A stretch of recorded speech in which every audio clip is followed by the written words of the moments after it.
My boss blocked every opportunity. Now, running same type of business and poached his 3 best clients. He's standing in the glass doorway of the co-working conference room like he owns the building, like he can still summon me with that tight little smile and a quick chat, and my stomach drops so hard I swear I feel in my knees. The receptionist is hovering behind him with a clipboard, eyes flicking between us, unsure if she's about to witness a handshake or a scene. My laptop is open in front of me, a draft proposal on the screen, and my phone is face down because I'm trying to look calm for the client sitting across from me. One of his clients, technically is doing a lot of work right now. He doesn't look at the client first. He looks at me. "So this is what you're doing," he says, voice low, like he's narrating a betrayal. I can smell his cologne, the same one that used to hang in the office corridors after he'd do his slow lap to make sure everyone was busy. My mouth is dry.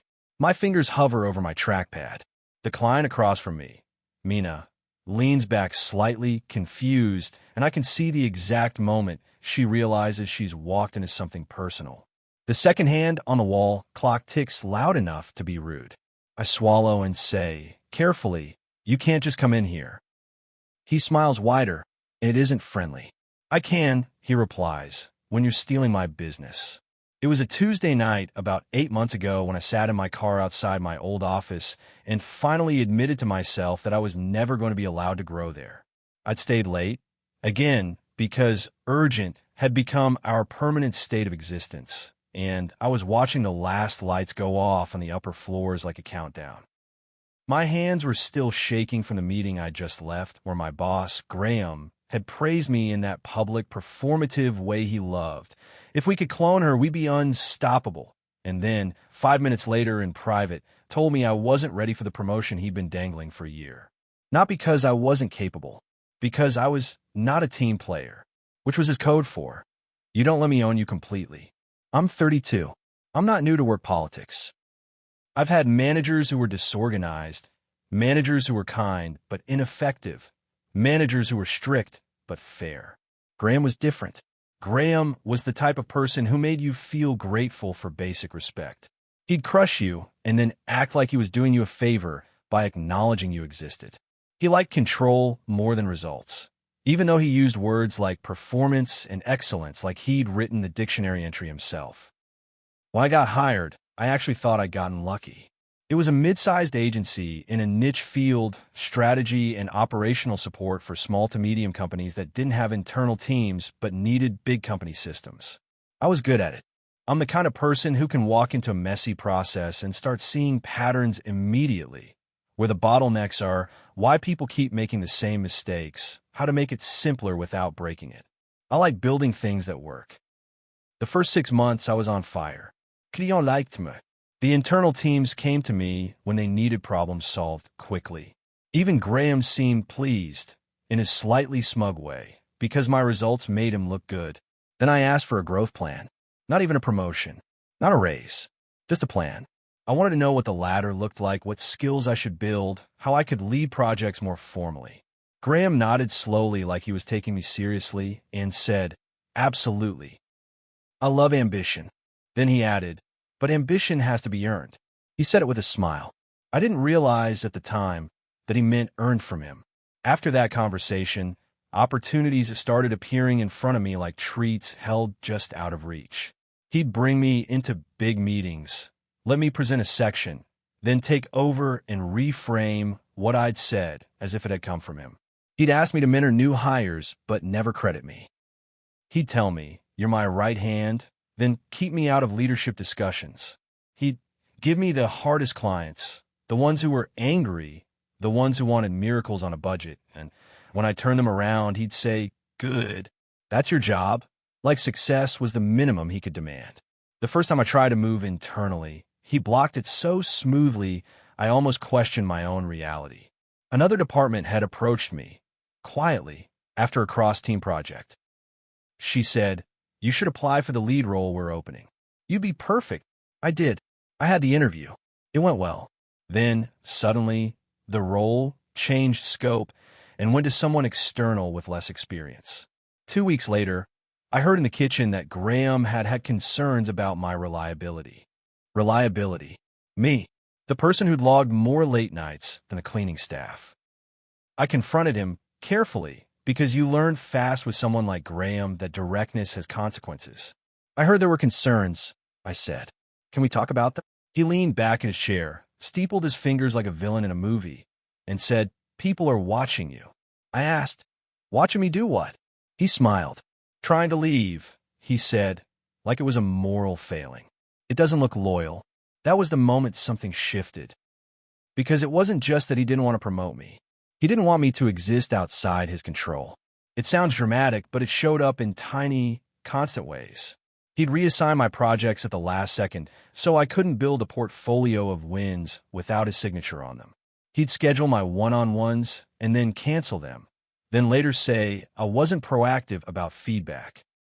He'd introduce me to clients as one of our analysts, even after I'd been leading full engagements for months, because titles mattered to him as a way to keep people small. And there was always this underlying threat. You're replaceable. Except I wasn't. Not in the way he wanted to pretend. I didn't say that out loud because I'm not stupid, but I knew. Clients called me directly. They asked for me by name. They trusted me. They told me things they didn't tell Graham because Graham had that slick, sleazy energy that made people feel like a number.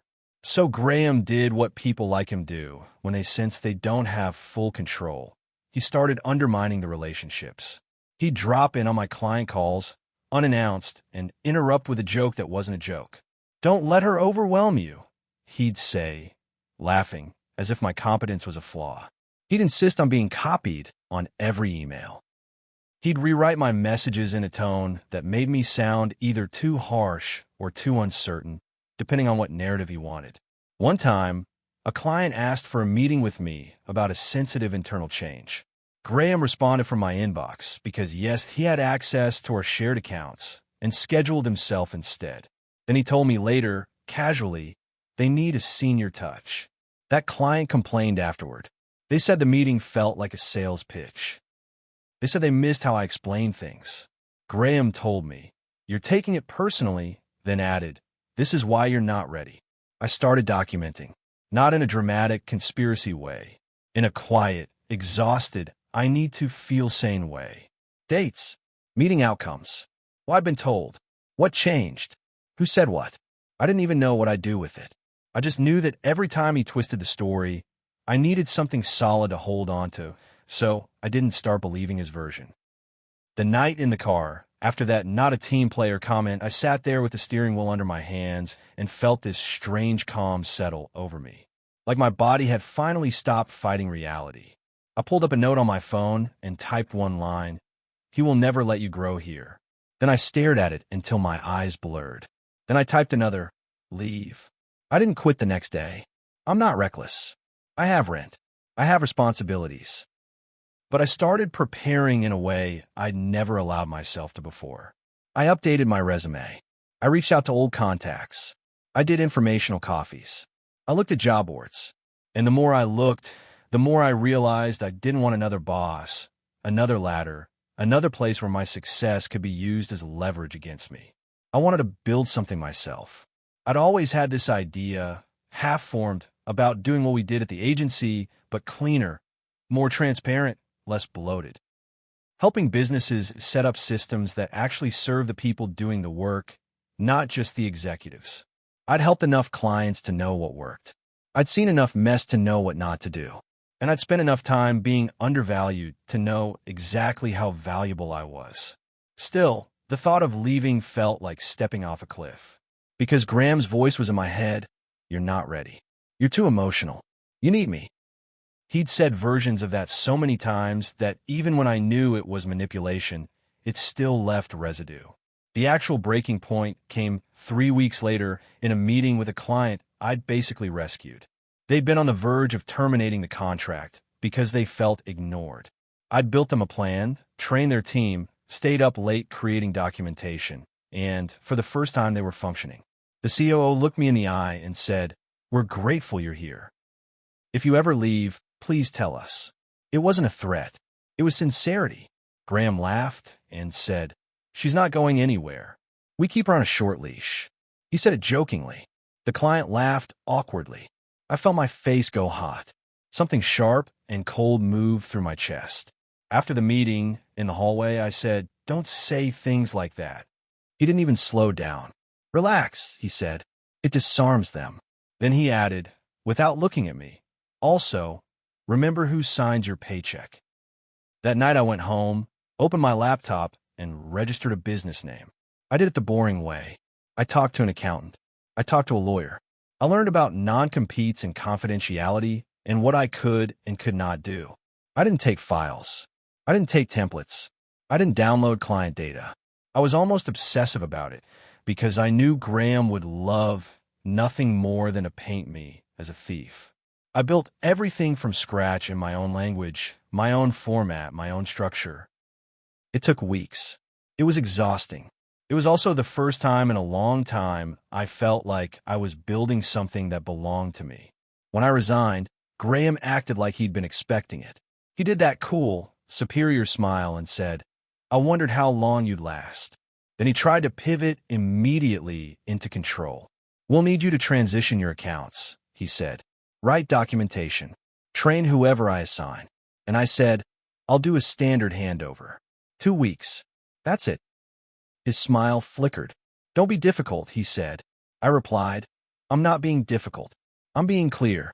He leaned forward like he was about to share a secret. "What are you going to do?" he asked. "Where will you go?" It's a small industry. I promised myself I wouldn't tell him, but I also refused to look afraid. So I said, "I'm consulting independently." He stared at me for a second, then laughed. A real laugh. He said, "Good luck." Then his voice dropped. "Just remember, those clients are mine." I didn't correct him. I didn't say, "Actually, they're not property." I didn't say, "Actually, they trust me." I just nodded and left the room with my heart pounding and my hands steady. For a while after I left, nothing dramatic happened, which honestly was a relief. I started small, one client through a friend of a friend, then another. I worked out of my apartment at first, sitting at my kitchen table with spreadsheets open and a mug that always got cold because I forgot it existed. I had days where I felt invincible and days where I stared at my inbox like it was a judge. I also had this weird grief, which I didn't expect. Not grief for the job, but grief for the version of myself who tried so hard to earn approval from someone who only valued control.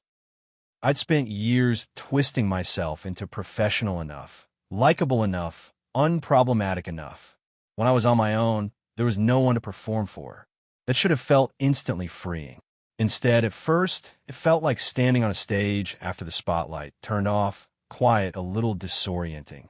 Then the call started. It wasn't like some villain movie where I snapped my fingers and poached people. That word makes it sound like I hunted them. The truth is messier and more human. Clients started reaching out because they missed consistent work. Because the person Graham assigned after I left didn't understand their business. Because Graham himself kept jumping into meetings with that slick confidence and then forgetting details. Because he'd never cared about the work, only the contract. The first was a small company I'd worked with for a year. The owner, Ken, emailed me from his personal account. "Hope you're well. Quick question. Are you taking clients?" I stared at the email for a full minute, heart thudding, then forwarded it to my lawyer with one line, "Is it safe to respond?" I was that cautious. The lawyer replied with the most lawyer sentence possible. Something like, "You may respond factually without solicitation. Do not reference proprietary materials." So I responded, "Yes, I'm taking clients. What do you need help with?" That was it. Ken called me and sounded exhausted. "It's chaos," he said. "Graham keeps sending new people. They don't know anything. We're paying for re-explanations. I just want the work done." I didn't trash Graham. I didn't even mention him. I said, "I can help if we set clear scope and expectations." Ken said, "Name your rate." I gave him a number that made my stomach flip because it was more than my old salary translated hourly, and I waited for him to laugh. He didn't. He said, "Honestly, worth it." That's how it started. Quietly. Not revenge. Not drama. Just people making choices based on who they trusted. Then came Mina, the client sitting across from me in the co-working room now, watching Graham glare at me, like I'd committed a crime by existing. Mina was one of Graham's prize clients. The ones he bragged about. The ones he used in company-wide emails like trophies. The ones he'd always step in on, interrupt my calls, make jokes, take credit. Mina had reached out 2 weeks earlier, asking if we could meet confidentially. That word made my chest tighten. When she arrived today, she looked tense in a way I recognized immediately. Someone who's been carrying other people's incompetence. She sat down, opened a notebook, and said, "I'm going to be blunt. We're not renewing with Graham's firm." She paused, then added, "And I wanted to speak to you because I'm trying to understand if you're available." I kept my face neutral even though my heart was doing gymnastics. "I'm available," I said, "but I want to be careful about how we do this." Mina nodded sharply like she respected that. "I expected you to say that," she said. "That's part of why I'm here. The last few months have been—" She searched for a word, then landed on chaotic. She looked at me and said, "You were the only consistent thing." I didn't get to answer before Graham appeared in the doorway, apparently alerted by the receptionist, or maybe just stalking the building like a cartoon villain. He'd found the exact moment where it would feel like maximum pressure. Client present, proposal open, my nerves already tight. Now, with Mina watching, he says, "Stealing my business," and I feel that old familiar flare of anger. Hot, immediate, followed by the urge to shrink. My body remembers him as authority. It's embarrassing how deeply that imprint goes. I take a breath and keep my voice flat. "This is a private meeting," I say. "You need to leave." Graham's smile stays glued on, but his eyes sharpen. "Or what?" he asks. "You'll call security?" He glances at Mina and shifts instantly into performance mode. "Mina, I'm sorry you're being pulled into this. This is unfortunate." He looks back at me. "I'm happy to discuss this like adults, but if you're going to poach clients, there are consequences." Mina's eyebrows lift slightly. "Poach," she repeats. Graham turns to her with this sympathetic expression like he's the reasonable one. "She worked for me," he says. "We invested in her. And now she's using relationships she built under our banner to take our clients." My skin prickles. Invested in me. Like I was a machine he financed. I could say a lot. I could unload years of him blocking promotions, taking credit, calling me short leash. I could expose everything. But I don't want to make Mina sit through my personal trauma. I want to keep this professional. I want to show, in real time, the difference between us. So I look at Mina and say, calmly, "You reached out to me. I didn't solicit you. And whatever decision you make, it's your decision." Graham's jaw twitches. "Don't be cute," he snaps, the mask slipping for half a second. Then he catches himself and smooths it back on. Clients don't just reach out without influence. Mina's gaze flicks between us, and I can see her mind working. She isn't stupid. She's been dealing with Graham long enough to recognize control dressed up as concern. She closes her notebook slowly and says, "Graham, is it?" This meeting was scheduled with her, not with you. Her voice is polite, but there's steel under it. I don't appreciate being interrupted. Graham's smile falters. "I'm just protecting our interests," he says. Mina's eyes narrow. "Your interests," she corrects. "Or the clients?" That lands. I almost flinch on his behalf because I know exactly how he reacts to being challenged. The air tightens. Graham looks at me like he's going to set me on fire with his eyes. "We'll talk," he says, voice low, threatening. I nod once. "Sure," I say, "but not here." He holds my gaze for a second longer, then turns sharply and leaves, muttering something to the receptionist as he goes. The door swings closed behind him with a soft click that feels like a period at the end of a sentence. For a few seconds, neither Mina nor I speak. My hands are shaking under the table. I keep them still by gripping my pen too hard. Mina exhales. "Well," she says finally, dryly, "that explains a lot." I let out a breath I didn't realize I'd been holding. "I'm sorry you had to see that," I say. Mina waves a hand. "Honestly, I'm glad I did," she replies. "It confirms what my team has been saying." She tilts her head at me. "Is he going to try to sue you?" The question hits my stomach like a stone. Because yes, that's what I've been afraid of. Not because I've done anything wrong, but because people like Graham use threats as weapons. They don't sue because they're right. They sue because they can. I don't know, I admit. I've been careful. Mina nods slowly, then flips open her notebook again like she's decided something. Good, she says, because I'm not renewing with him. And I'm not going to pretend this is about poaching. He's been difficult to work with. He's been dismissive. He's been inconsistent. We've lost time and money. She looks up at me. If you're willing, I want to move forward.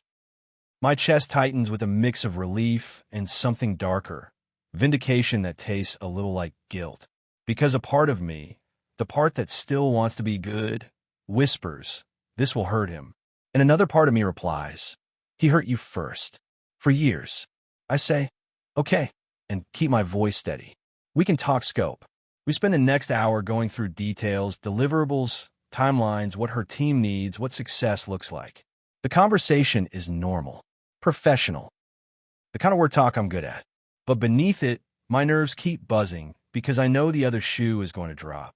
It drops that evening. I'm in my apartment, shoes off, staring at my inbox like it's a threat, when an email comes in from Graham's company address with the subject line, notice. The body is short and formal. It references my employment agreement. It accuses me of interference. It demands I cease contact with company clients. It says legal action will follow. I read it twice, then a third time, and my hands go cold.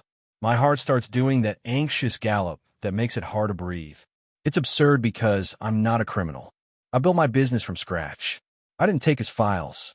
I didn't steal his templates. I didn't use his data. But fear doesn't care about logic. Fear cares about power. I call my lawyer. I forward the email. I sit on my couch and stare at the wall while my brain tries to decide if I'm in trouble or if he's bluffing. Noah.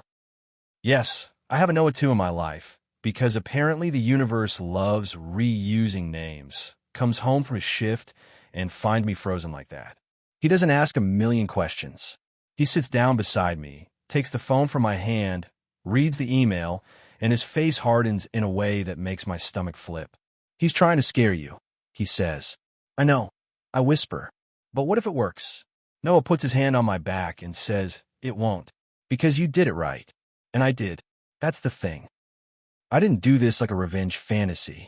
I did it like someone who was tired of being controlled. I kept records. I followed the rules. I built something ethical and real. The clients who came to me came because they wanted stability, not because I lured them with secrets. The lawyer replies the next day with a calmness that makes me want to cry. She says Graham's email is posturing. She says a lot of what he's claiming is unenforceable. She says to respond once, formally, stating that I'm complying with confidentiality obligations and that clients have autonomy. She says, essentially, that he can be loud, but he can't change reality. We send a response. It's boring and firm. It's not emotional. It doesn't insult him. It doesn't give him drama to feed on. Graham, of course, escalates anyway, because his goal was never resolution. His goal was dominance. He calls mutual contacts and warns them about me. He tells people I'm unstable. He tells people I'm ungrateful. He tells people I'm stealing. He posts a vague LinkedIn rant about loyalty and ethics without naming me. But anyone in our circle can tell. And I can feel the old fear trying to creep back in. What if people believe him? What if I'm isolated? What if he ruins this? Then something else happens. One by one, his best clients, his trophies, start reaching out. Not all of them. Not a mass exodus. But enough that it becomes a pattern I can't ignore. One says their account manager keeps changing and nobody knows what's going on. One says they're tired of being treated like an invoice. One says Graham made a joke in a meeting that undermined them in front of their staff. One says quietly that Graham asked for a retainer increase without delivering anything new. And each time, I respond the same way. I don't trash him. I don't gloat. I don't tell them they're right to hate him. I ask what they need. I tell them what I can offer. I tell them I won't use any proprietary materials and I'll build from the ground up. I treat them like adults. The poaching isn't me seducing them away. It's them walking away from him because he finally can't hide behind my competence anymore. The third client, one of the ones he bragged about constantly, calls me late one afternoon. I'm in the middle of cooking pasta. My kitchen smells like garlic. My laptop is open on the counter because apparently I can't ever just cook without working, and my phone buzzes with an unknown number. I answer, cautious.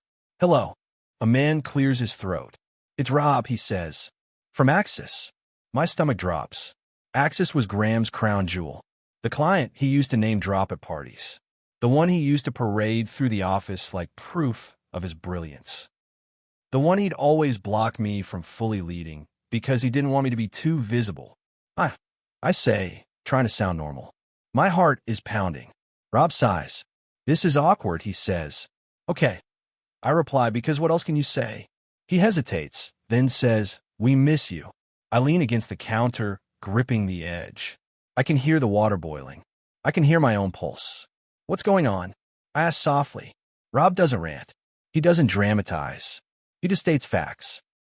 Since you left, it's been chaos, he says. We've had 3 different contacts. Graham keeps promising things and then forgetting details. My team is frustrated. I am frustrated. He pauses. We're considering terminating. My throat tightens. Part of me wants to laugh because, of course, the genius can't deliver without the people he undermines. Rob continues. I'm calling because, if you're open to it, I'd like to explore moving the work to you. There it is. The moment that would have felt like revenge in my head months ago. The fantasy of Graham losing his biggest client and knowing it went to me. The vindication. The power shift. Instead, what I feel is complicated. I feel relief because Axis is a big contract and I'm still building stability. I feel anger because he tried to lock me out of opportunities and now the opportunities are knocking anyway.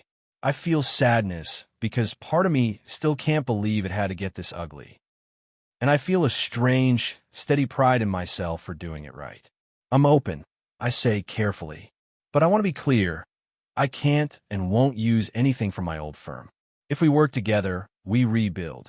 Rob lets out a breath like he expected that. That's why I'm calling you, he says. I don't want shortcuts. I want competence. We set a meeting. I hang up. I stare at my kitchen for a long minute as the pasta water boils over and hisses on the stove. I turn it off with shaky hands. I stand there with steam rising and think, he really tried to keep me small. Graham finds out about Axis 2 weeks later. I know because he calls me at 7:12 a.m., which is his favorite power move, early enough that it feels invasive. I don't answer. He leaves a voicemail that is half rage, half performance. He says I'm ruining his livelihood. He says I'm unethical. He says I'm making enemies. He says, you think you've won? You haven't. I sit on my couch, listening, and I feel the old fear trying to hook into me again. Then I look around at my apartment, at my laptop, at my whiteboard full of client timelines, at the life I'm building, and I realize he only has power if I keep believing he does. So I do the only thing that makes sense with someone like Graham. I stop engaging. I let my lawyer handle the letters. I keep my work clean. I don't gossip. I don't post vague rants. I don't take his bait. I deliver for my clients consistently, quietly, in a way that speaks louder than any accusation. And slowly, the industry adjusts. People see who's stable. People see who delivers. People stop whispering and start asking practical questions like, are you taking new clients? The narrative shifts not because I argued with him, but because reality is hard to lie about when it keeps showing up.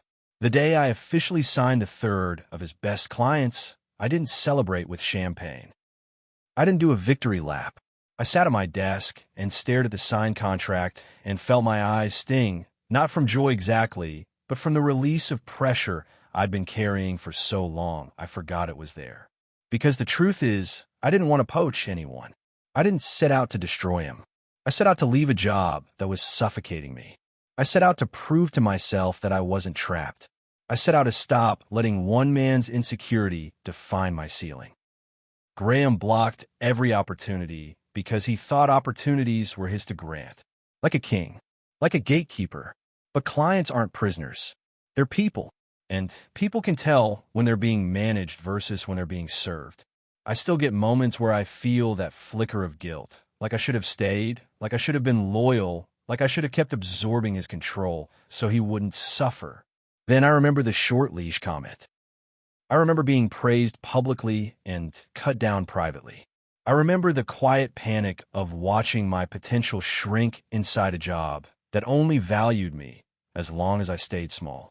And I remember the receptionist's face today when he barged into that room, the way she looked embarrassed on his behalf, the way Mina's expression shifted from confusion to recognition. I remember Mina saying, "Well, that explained a lot. That's what keeps me grounded. I'm not imagining it. It wasn't all in my head." His behavior doesn't become less real just because he's loud about his version.